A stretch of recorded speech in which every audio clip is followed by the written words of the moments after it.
మేము మా తాతల తరం నుంచి ప్రతి సంవత్సరము ఈ జాతర రోజు ఇక్కడ నైవేద్యం వేసుకుంటాము. మాకు అనుకున్న కోరికలన్నీ జరుగుతాయి. ఈ దేవుడి మహిమ చాలా గొప్పది. ప్రతి సంవత్సరం తప్పకుండా ఇక్కడ మేము జాతర రోజే నైవేద్యం వేస్తాము. మాకు కొత్త పంట వచ్చిన తర్వాత నైవేద్యం వేయడం అనేది మా ఆనవాయితీ. ప్రతి వరి పంట రాగానే ఈరోజు వరి పంటతో నైవేద్యం వండి మల్లన్న గారికి సమర్పించుకుంటాము. మా కోరికలన్నీ నెరవేరుస్తున్న మల్లన్న గారు మాకు ఎంతో మేము మేలు చేస్తున్న మల్లన్న గారు.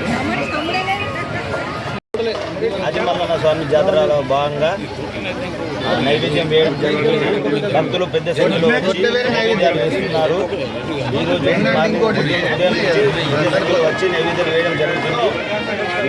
ఈరోజు రాత్రి అగ్నిగుండం దున్నడం జరుగుతుంది మరియు మళ్ళీ నాగవెల్లి తీయడం జరుగుతుంది. మరి జగిత్యాల జిల్లా ఇబ్రాహీంపట్నం నుంచి మేము ఏటా పడిగల మల్లన్న జాతర వచ్చినాము.